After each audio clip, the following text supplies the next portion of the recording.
Romans were pagan and preferred to be cremated. Their ashes were stored in small urns above ground. But the ancient Christians and Jews of Rome insisted on burial of their dead. Wealthy citizens had lined the roads just outside the city with family tombs. These tombs were called Catacombs, which is Greek for "at the hollows." The name came from the natural hollow spaces that lined the Via Appia, one of the ancient roads that led to and from Rome. Into these hollow spaces, the first Christian cemetery was built above ground. It is from these early catacombas that the Catacombs of Rome evolved.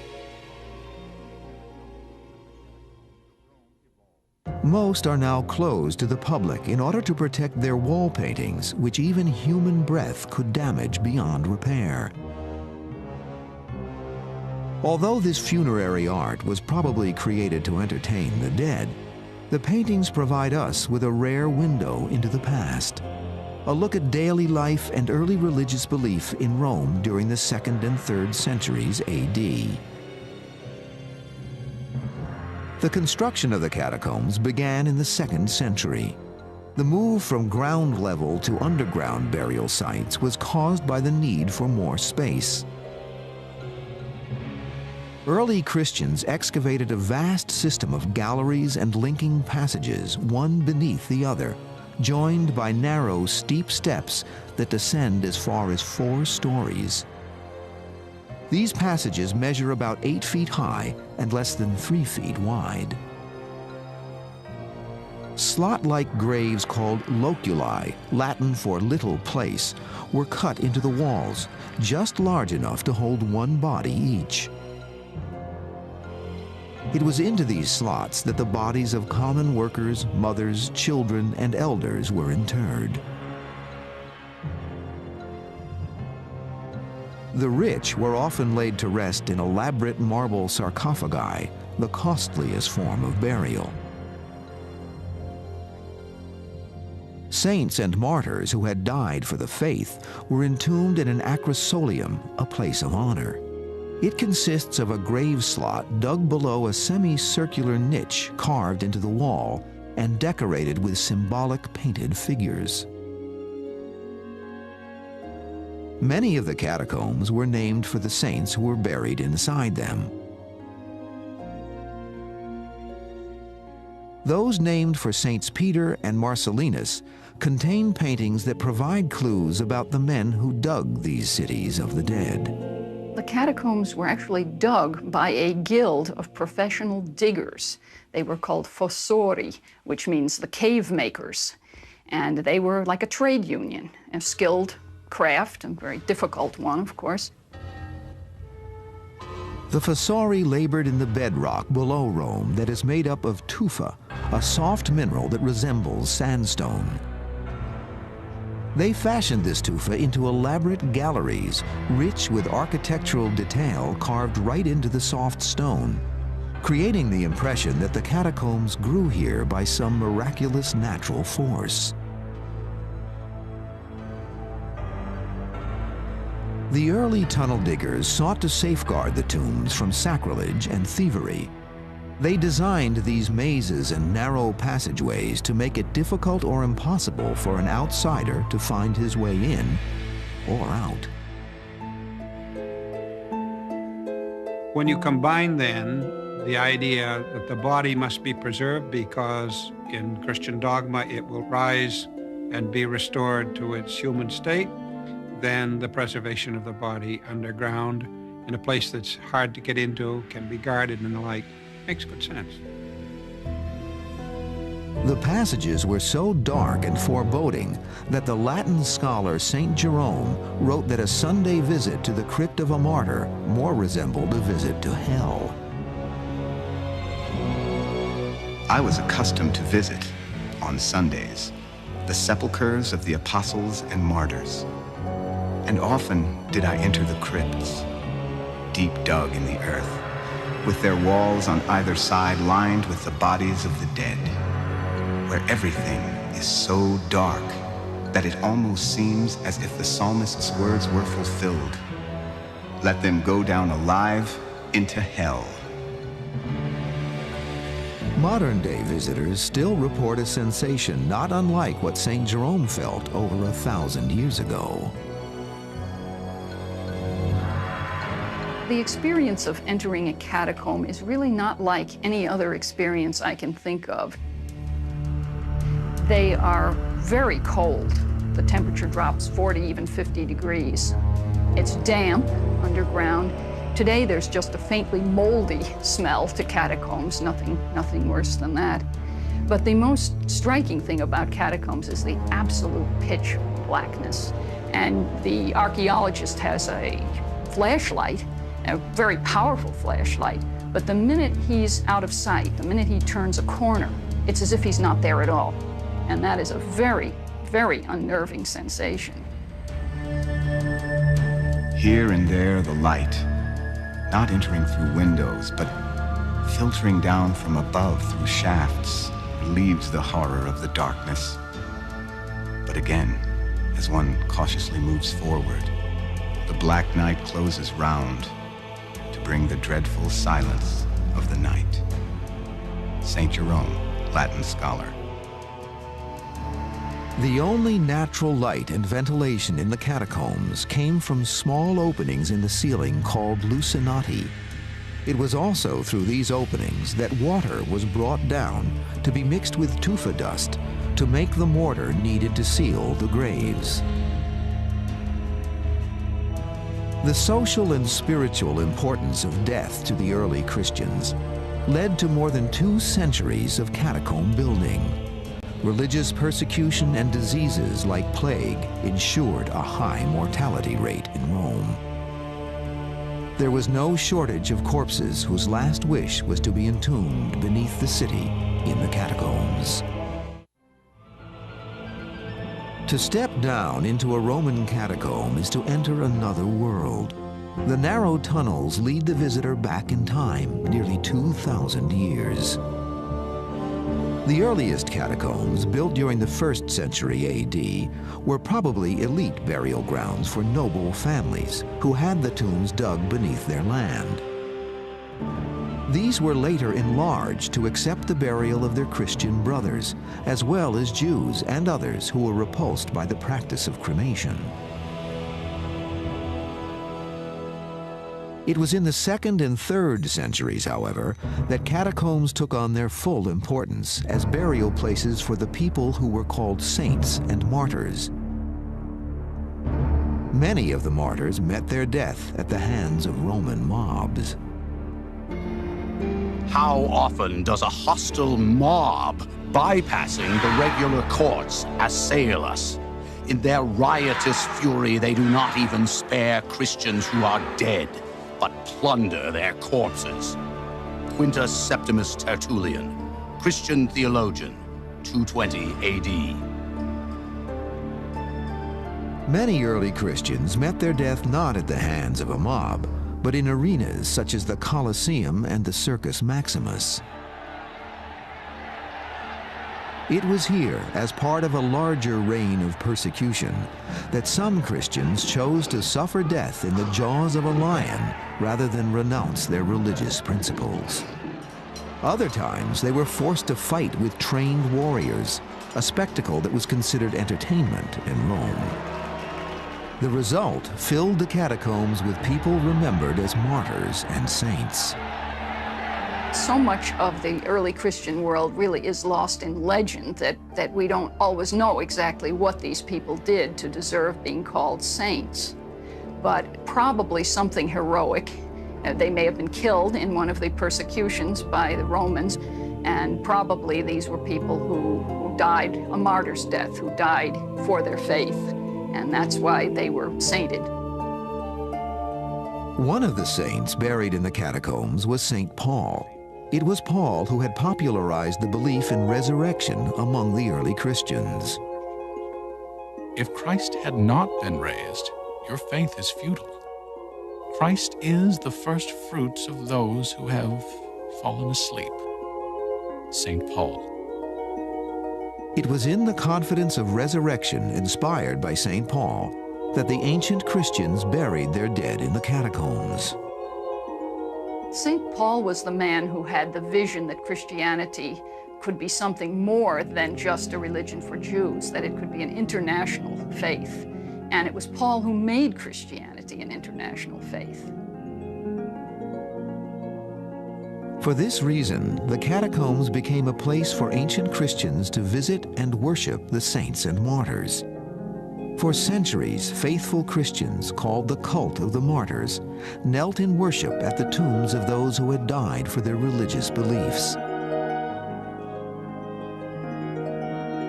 This 6th century altar, now in ruins, was used by the cult of martyrs. More clues about these early practices come from nearby paintings.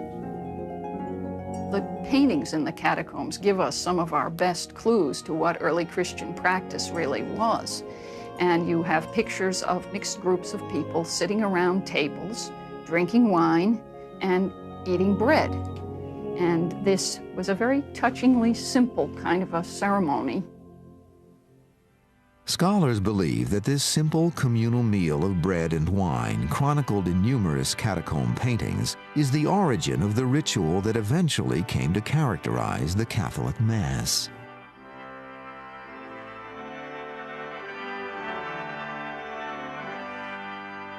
The early Christian practices memorialized in catacomb art were elements of a revolutionary way of life which the religion spread throughout the world. Foremost was the belief that death was not the end, but was the gateway to divine deliverance and eternal life. The biblical story of Lazarus, miraculously restored to life by the touch of Jesus after 4 days in the tomb, is depicted on numerous catacomb walls. One wall, named Priscilla, illustrates the biblical story of 3 youths in the flames of Nebuchadnezzar. They were 3 young Hebrew boys who had been thrown into a furnace by the king of Babylon during the time the Hebrews were captive in Babylon.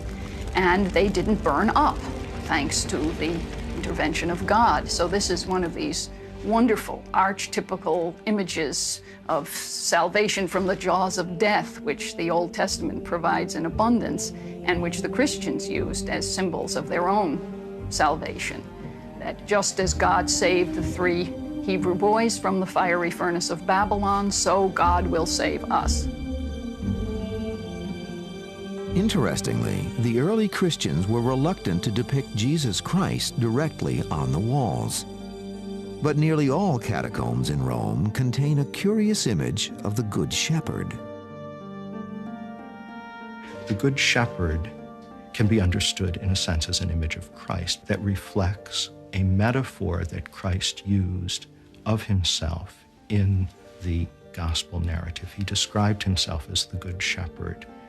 And the use of the Good Shepherd in the Christian catacomb is a way of depicting Christ without actually portraying him. Animals of all sorts appear on these walls, including peacocks that were thought to be symbols of rebirth and eternal life. The catacombs were also decorated with images of a garden.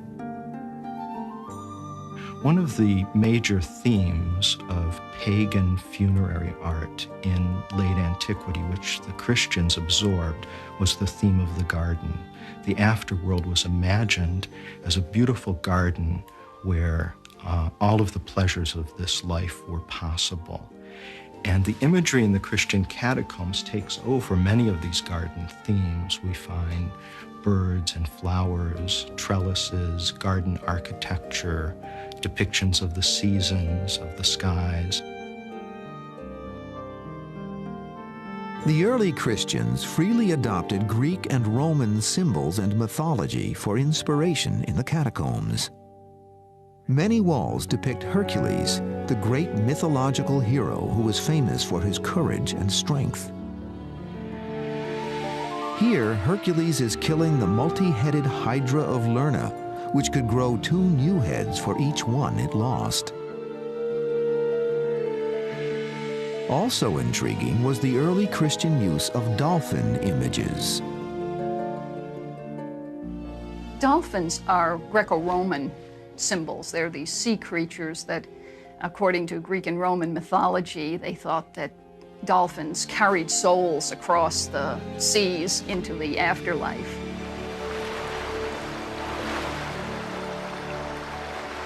The burial ceremony was the beginning of this deliverance to the afterlife. After descending past the catacomb entrance, bodies of the departed were sometimes carried great distances through the corridors that led to the loculi, or acrosolium, that had been prepared to receive the corpse.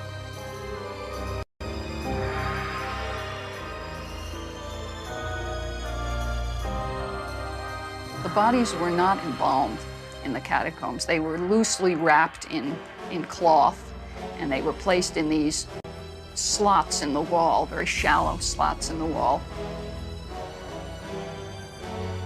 And then the tombs were sealed rather loosely, also with stone or clay plaques. After the plaques had been placed into the opening of the tomb, mortar made from tufa dust and water was applied to seal the grave site. Onto this was applied an inscription identifying the deceased person and offering wishes for eternal rest. The modern phrase, "rest in peace," probably goes back to catacomb inscriptions in which the bodies are said to rest there, and with the expectation that after their rest they will be resurrected. These inscriptions tell us more than just the name of a person who lived and died long ago. Inscriptions give us some information about the jobs during the late antiquity. Most of them are artisans, but we have even, singers or dentists. This tomb is called the Crypt of the Coopers, so named because these ancient coopers, or barrel makers, were entombed behind a painting that depicts a group of men posed with one of their barrels. Inscriptions give us also an idea of the average of life during the late antiquity. For instance, we know that the average of life for men was about 20 to 25 years. So people used to die very young. Even the death of a small child became a monument to the ancient belief in life after death. There was a time in antiquity when it was said that all roads led to Rome.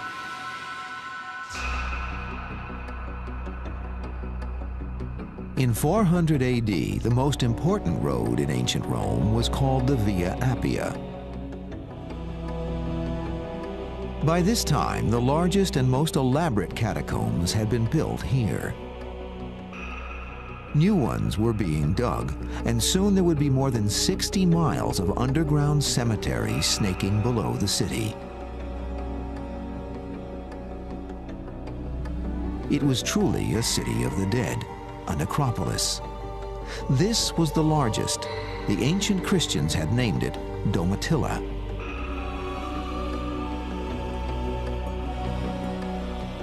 The Domitilla catacomb was named for the niece of the Emperor Domitian, who reigned during the 1st century AD. Digging for the Domitilla catacomb probably began during this century and continued for over 200 years. Marks from the pickaxes of the fossori, the grave diggers, can still be seen here.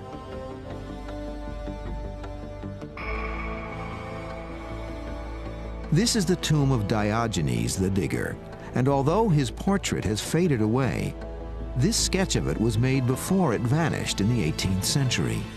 He was buried here at Domitilla, the catacomb that he helped to dig. Walls also depict the image of sailors buried here. Perhaps these hearty souls manned the vessels that traveled up the Tiber River from the ancient port city of Ostia to bring grain and other trade goods to Rome.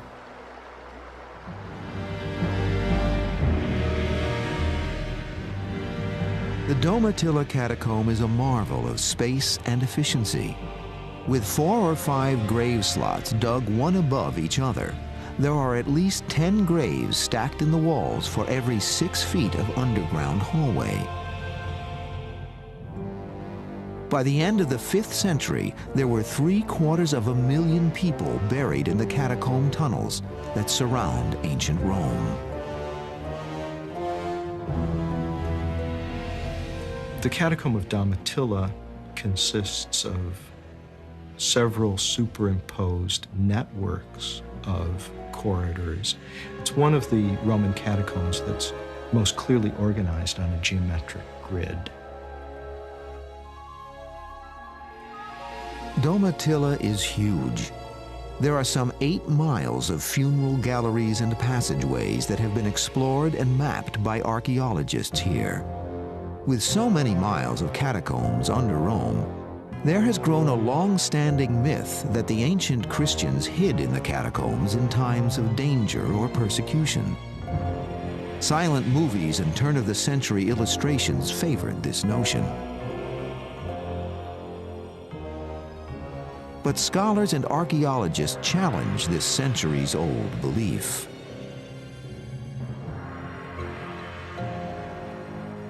The catacombs weren't built as hiding places. They were built as underground graveyards. And it doesn't take too much imagination to realize why they were very bad hiding places. History tells us that the Roman authorities knew of the existence of the catacombs and their locations. If the ancient Christians needed a refuge, the catacombs could not have been considered secret. The real reason why people couldn't hide down there was the smell. That there are thousands of bodies decomposing down there. The stench must have been unbelievable. And the smell of putrefying human flesh is, extremely distressing and nauseating and psychologically horrifying. And it's poisonous.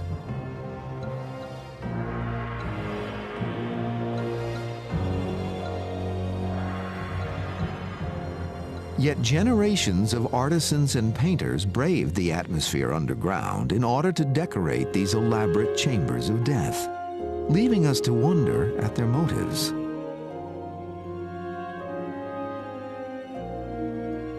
Why should the catacombs be decorated with anything? When you stop to think of it, why should any tomb chamber be decorated with anything? Why should the pyramids of Egypt be decorated inside?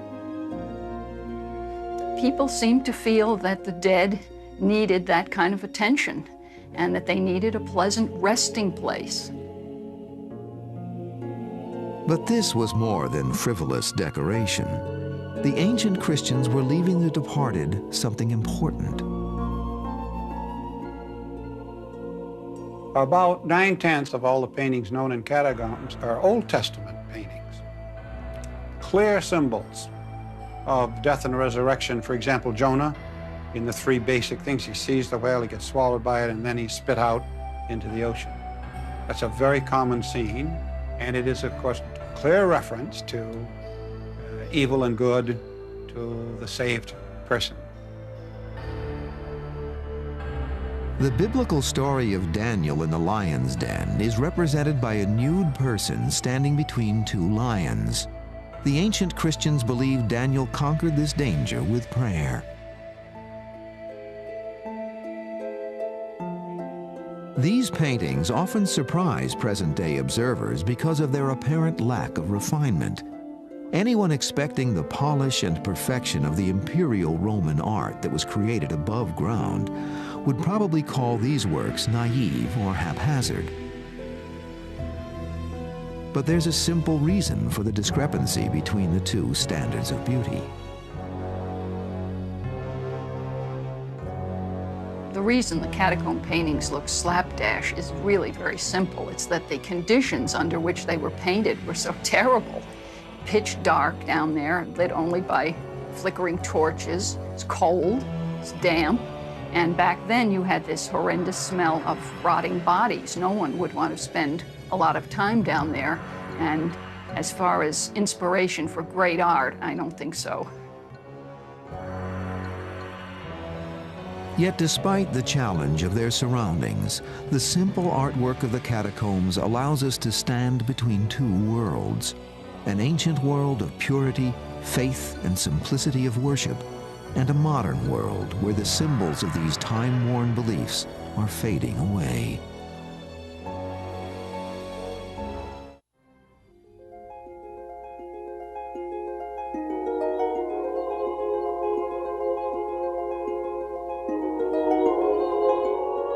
At the same time that the ancient Christians of Rome were tunneling a maze of catacombs beneath their city, another set of catacombs was being constructed and expanded. These were the catacombs of Roman Jews. Well, there have been Jews in Rome since at least 160 BC. The first notice historically we have of Jews in Rome was an emissary sent by Judah the Maccabee to Rome to get help in a war against Syria. More Jews moved to Rome from Alexandria, which was a big Jewish center in Roman Egypt. And so the Jewish community in Rome is actually the oldest continuous Jewish community in the entire Western world. The principal Jewish catacombs are Via Torlonia to the north and Via Rondinini, which lies under the road called Via Appia Antica, site of the original Catacombas burial places. Although they may predate the Christian catacombs, the story the Jewish catacombs tell is timeless. The symbols which embellish the walls and ceiling show that, like their Christian counterparts, they mixed popular culture, such as figures from Greek and Roman mythology, with menorahs and other ancient symbols of Judaism. The decoration in the Jewish catacombs would be just exactly what you'd expect. Old Testament, the prevalence of the basic Jewish symbols, the menorah above all, but others as well, and Moses figures very highly. In the Jewish non-Christian catacombs, the scenes are gods and goddesses and sometimes daily life and the like. It's very important, I think, to see that the making of a catacomb is not something original on the part of the Christians. The human story these catacombs tell is compelling. Through paintings and tomb inscriptions in the Via Torlonia catacomb, we can still experience a father's poignant tribute to a son who died more than 15 centuries ago. There was a Jewish catacomb inscription in which a man was actually talking about his adopted child, which right there tells you people adopted children in antiquity. And this father says he wishes he could put his son, his dead son, in a golden coffin. And obviously he didn't have the means to do that. And he goes on and he says he was the most sweet child and he was an incomparable little boy. And it feels like he died yesterday, you know. This grief seems so fresh.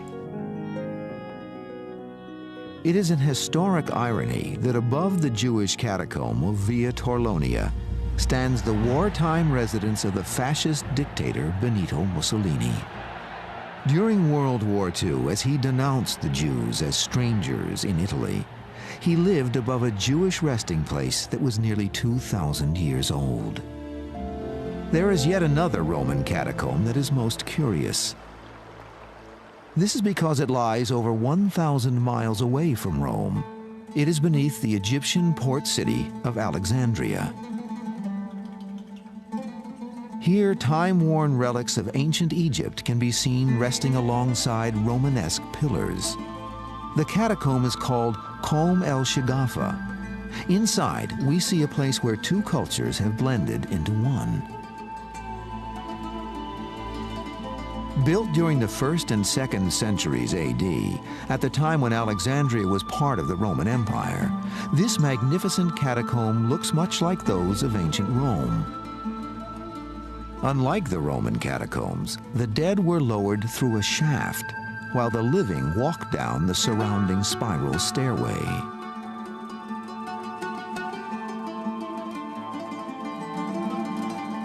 Soon, the catacomb begins to display the curious mix of Egyptian and Roman culture that is seen above ground. A ritual chamber is guarded by images of the serpent, traditional Egyptian symbols of protection. Above the serpent is the head of Medusa, the symbol of protection used by the Romans. Like its counterparts in Rome, Comb el Shagafa was illuminated by the same shafts the Romans called lucinati. Unaccountably, one chamber named for Emperor Caracalla in 217 AD held the bones of both men and horses. Perhaps they died together in battle, but the tomb has not revealed the true reason.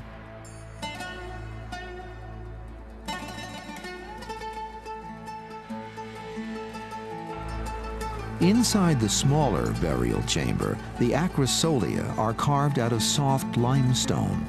They are decorated with traditional Egyptian scenes of mummification.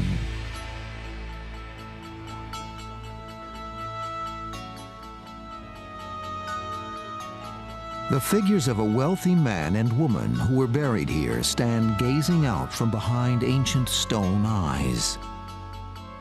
No inscription survives to inform us of who these Romans were or what brought them here to Alexandria. They would never know that the days of underground cemeteries were coming to an end. By 313 AD in Rome, Constantine the Great had decreed that Christianity would become a legal religion of the Roman Empire. At the same time, the practice of subterranean burial gradually declined. By the end of the 5th century, the catacombs fell into disuse. It had now become customary for Christians and Jews to use above-ground cemeteries.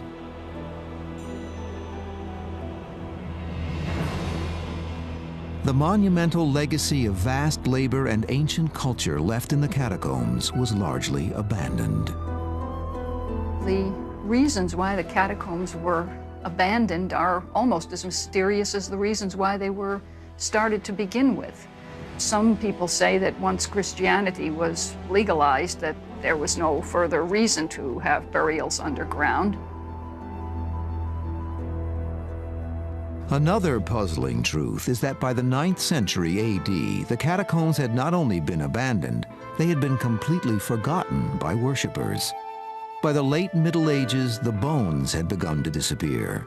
The cause was not divine resurrection, but looting.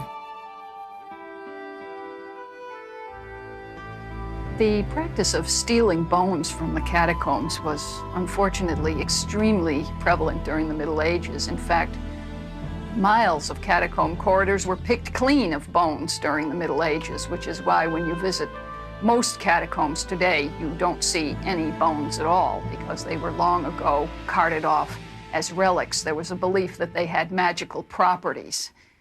In the Middle Ages, at least, people believed that.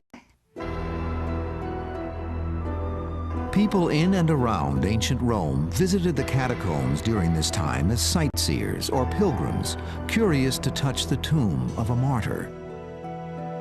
Vandalism was common, and it is in the catacombs that we find the earliest examples of a problem that still plagues cities today: graffiti.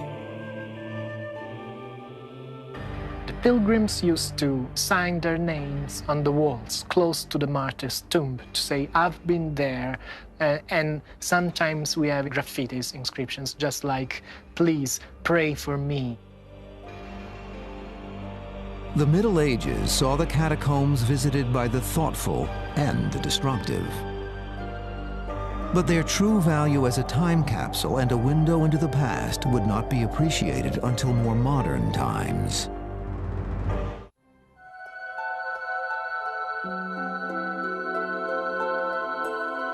For about 400 years on the outskirts of ancient Rome, the ritual of underground burial of the dead was practiced in the catacombs by a persecuted people. Their belief in resurrection and aversion to cremation left these early Christians no other choice. When they were finally given legal status, the fate of the catacombs was sealed. No longer necessary, the catacombs were forgotten for nearly 10 centuries. One of the reasons catacombs were forgotten about is the very fact that they are underground. There's nothing obvious to tell you where a catacomb is. In fact, the discovery of some catacombs has been purely accidental. The first discovery took place in June of 1578, when by chance some workmen digging near Rome came upon an underground cemetery, the catacomb. This set the stage for one of the most industrious investigators of this period, Antonio Bosio, whose published work, Roma Sotterranea, or Underground Rome, contained notes and descriptions of his explorations of miles of tunnels and burial galleries. This earned him the reputation as the Columbus of the catacombs. Modern archaeologists owe much of their understanding of these ancient tunnels to another man. His name was de Rossi. The study of the Roman catacombs takes another great leap forward with the appearance of Giovanni Battista de Rossi in the 19th century, who continues to a large extent the work of Bosio in documenting the Roman catacombs, but also attempts to place it on a new scientific basis. A lawyer by training, Giovanni Battista de Rossi provided modern archaeologists with the first detailed maps of the catacombs. He would also provide historians with catalogs of the artifacts that he uncovered during his years of exploration. The work of de Rossi helps to confirm the modern understanding of the use of ceremonial objects in the catacombs. His illustrations suggest that, like the walls, ritual artifacts such as oil lamps were also decorated with Christian symbols such as the familiar image of the Good Shepherd. De Rossi also chronicled the process of sealing decorated pottery or vessels containing fragrant oils into the tombs. Other research revealed that mementos of the deceased life and work were placed into the mortar of the tombs. Of the 60 miles of catacombs believed to exist beneath modern Rome, only about 40 miles have been actually explored. The most recent discovery took place in 1955 during the construction of an apartment building. Named Via Latina for the ancient road which lies above it, this catacomb is small by Roman standards, but it is so well preserved and richly decorated, it has come to be known as a museum of 4th century culture. Its size and architecture have led scholars to theorize about the people who built it. The catacomb consists of 2 main corridors which link together a series of rooms that are very varied in architectural form: hexagonal, square, rectagonal, round, elliptical, and painted with a series of subjects, both Christian and non-Christian. This was probably a private endeavor that was organized by a family or a group of families for their own use, and it represented their own private concerns. But who were these people? The images on the walls of Via Latina tell their story. These fragments from an ancient culture preserve for us the beliefs of a simpler time. To look upon these walls is to look deep into the past. This painting gives observers an insight into what a 4th century physician might have taught his students. It has been named the anatomy lesson. As the physician, dressed in a cloak, points down to a corpse, he and his pupils all gaze upward as if watching the departing soul instead of the lifeless body. Frozen in this pose, they seem fascinated by both life and death. Throughout human history, people have been fascinated by death and have acknowledged death in various ways. And the Roman catacombs acknowledge death in a way that is very different from the way we acknowledge it today. The early Christians seem to have met death with a kind of joy and a kind of expectation of life in the world to come. There was an immediacy to their faith that is not to be found very often in people's religious beliefs today. Today, the catacombs confront us with a difficult challenge: to preserve the great legacy left to us by those early believers for the next 2,000 years. It is a challenge that must be faced by all those who go in search of history.